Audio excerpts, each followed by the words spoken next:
We're going to pivot and listen live now to the Defence Secretary, John Healey. However, the headlines, the wider headlines, and the decisions that we make right now over the coming weeks will not only define the outcome of the conflict in Ukraine, but the security of our world for a generation to come. And the nature of government means dealing with these challenges. But in my view, the test of leadership, of political leadership, isn't just about managing the immediate, it's also about reforming for the future. We're in a new era of threat, and that demands a new era for defence. And in the middle of everything else last week, the new Defence Secretary, Pete Hegseth, from the US and I, made time to discuss the aims we share on defence reform. This government, our new Labour government, was elected on a mandate in one word: change. We govern on an instruction in one word: delivery. And as a new government, we're delivering for defence over these first 7 months. We've stepped up and speeded up support for Ukraine. We've increased defence spending this year by nearly £3 billion, and will set a path to spending 2.5% of GDP in the spring. We've launched a new defence industrial strategy.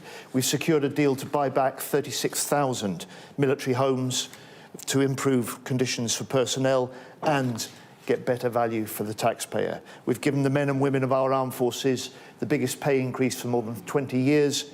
We signed the landmark Trinity House Agreement with Germany, and we've already progressed the Armed Forces Commissioner Bill through the House of Commons to give a strong independent voice to improve service life. And we have in the MOD two major change programmes, both launched within the first month of government.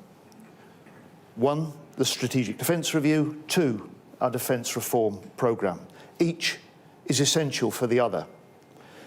The Defence Review will reinforce the imperative for defence reform. Defence reform is the foundation for being able to implement the Defence Review and for discharging what is our first duty in government. Exactly a year ago, actually in February, I gave a little notice speech at the Policy Exchange on defence reform, in which I outlined, and I said then, the need to create a stronger defence centre capable of leading Britain in meeting the increasing threats we must face. And in a little noticed section of the Labour Party manifesto at the July election, we pledged specific reforms and said, strengthening our defences requires stronger leadership, clearer accountability, faster delivery, less waste, and better value for money. By the end of July, I'd put in place a new team, new leadership, and weekly meetings with me to drive our defence reform programme. And today I wanted to offer an update on where we've got to and where we are going in the months ahead. I have to say, one of the really special things about this job, the special things about this special job, are the deeply impressive men and women I meet every day.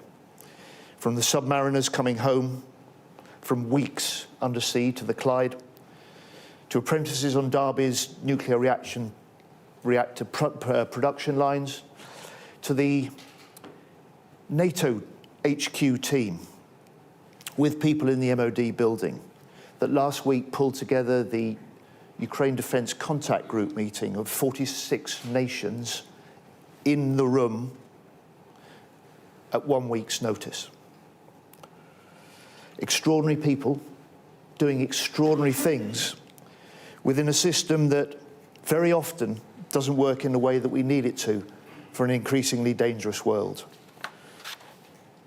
Work in the way that we need it to provide our armed forces with what they need to deter, to fight, and to win. First, underpinning it all is the absence of clear, consistent accountability. central to the effectiveness in any organisation.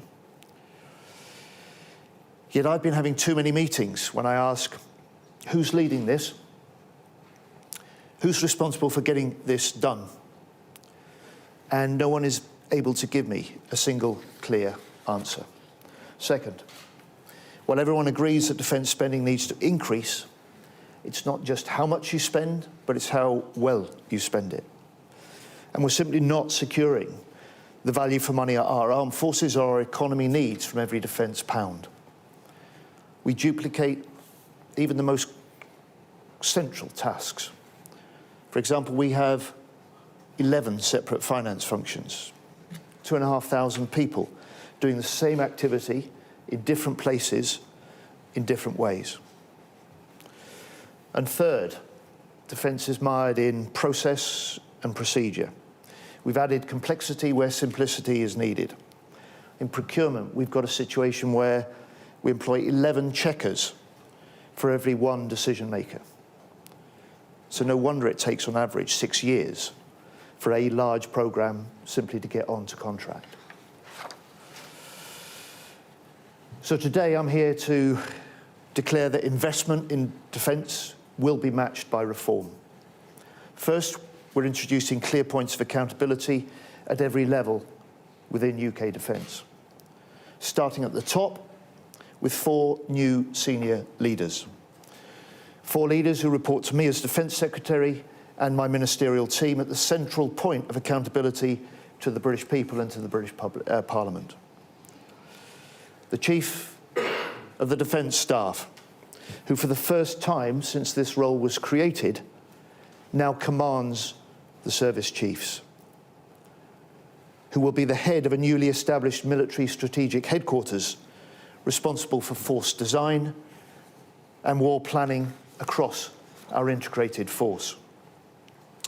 The Permanent Secretary, our Principal Accounting Officer, who will run a leaner, more agile Department of State, with more policy muscle to lead arguments across Whitehall and with allies. We'll revamp the senior roles to elevate those into policymakers with broad portfolios and powerful mandates. Third, our new Armaments Director, who will fix procurement and drive growth, and I'll come back to the detail of the National Armaments Director in a moment. And fourthly, our Chief of Defence Nuclear, who will continue to lead and deliver the national nuclear enterprise within the recently established ring fence and freedoms. We're very quickly going to come away for some breaking news. Israel's foreign minister is saying that they will begin negotiations on the second phase of the hostage deal, a second line crossing to say that they demand complete demilitarization of Gaza. But of course, a couple of weeks ago, there was big questions as to whether the second phase would be reached or not. But Israel's foreign minister saying they will begin negotiations on the second phase of the hostage deal. More on that coming up later. But let's return now to John Healey, the Defence Secretary. On finance, we'll match our new accountabilities with a department that manages money better, to secure better value for money for the taxpayer, better outcomes for the armed forces.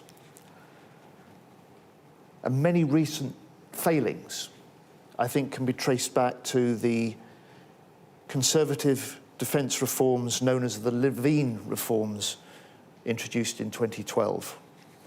They produced too much duplication, too much waste, a system where only 2 out of 49 major defence projects are now on time and on budget.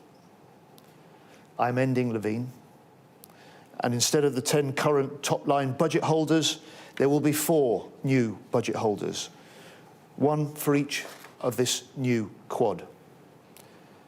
We'll introduce 3 new centrally determined financial budgets, each with ministerial oversight: readiness, operations, investment. The new readiness budget will hold the chiefs of the services to account for how they run their day-to-day spending. This will be done by the Chief of Defence Staff through our new military strategic headquarters. The military strategic headquarters will be responsible for the new operations budget, unencumbered by the excess bureaucracy and the lack of clarity that characterises the way that defence is organised now. And ministers will direct those priorities. And then finally, our new National Armaments Director will run the single new investment budget, bringing together 8 separate procurement budgets across the organisation into one.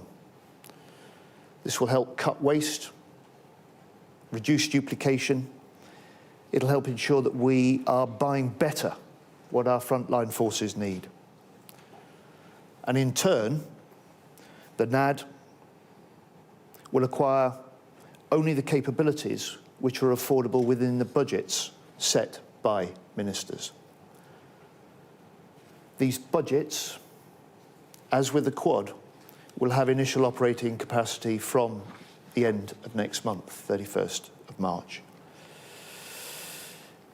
And our new National Armaments Director will fundamentally change how defence works to partner with industry and how defence becomes the engine for driving economic growth.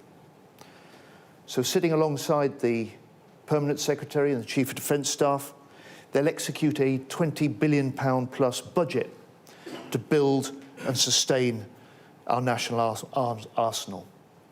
Because at this time, we must rearm Britain.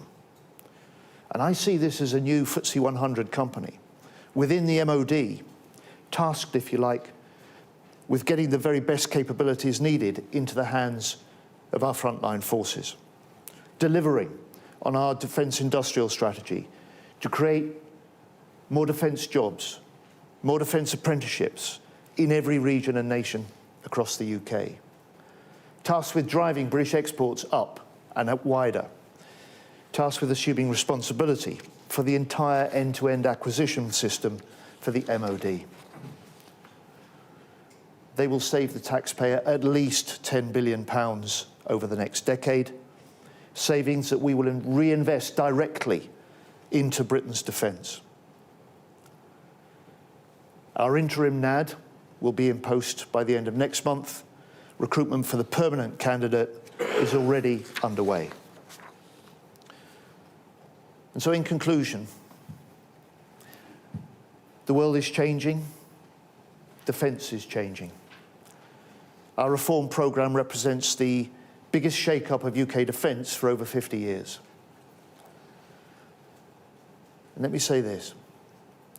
This is a government whose commitment to defence is unshakable. It's the foundation for our plan for change, for the delivery of our government's missions. We will match sustained investment with serious reform. It'll mean growing the economy. It'll mean a more muscular defence for a more dangerous world. It will mean Britain, which is secure at home and strong abroad. Thank you. I guess 2 big parts to it, and they both relate to the core areas of defence spending, the level, but also the efficiency of that spending. There's always been questions over the quality of defence procurement. What stood out for you? So I think, first of all, the Defence Secretary was there acknowledging that we need to spend more on defence, acknowledging that the world is changing. I mean, one of the last lines he said was we need a more muscular defence for a more dangerous world. And that really starts to feel like it's opening the door to possible changes that weren't originally in the plans, let's say 12 months ago when the election campaign was in full swing. And he's talking about reducing duplication and waste. As you say, defence procurement is notoriously wasteful at the amount of stories we've done on it. However, people always get a little bit jittery when you start hearing the words efficiency and waste, because to people it sounds like cuts. And so the question will be, how is the government going to make sure that they protect what a lot of military sources would say is essential while still finding efficiency savings? But he was calling it the biggest change in 50 years, which might be just spin and rhetoric by appointing a new individual to sort of headline all of this. But on the level of spending, he did say they'd outline how they'd get to 2.5% in the spring, which is, I guess, on one level, a development, stepping back over the last 6 months. But on another level, questions in the last week or two whether there'd be a bigger boost, a sooner boost. I guess this is sort of taking the foot off the gas a little bit on that. It sounds like it, doesn't it? It doesn't sound like they're going to go further than the 2.5 for now. The question will be, will they do what the Tories promised and do 2030 as the target? Will they try and bring that up quicker, 27, 28 potentially? Or will they drag it out even further, in which case there'll be a lot of people complaining and saying it's not going further enough? Mark, as always, thanks so much.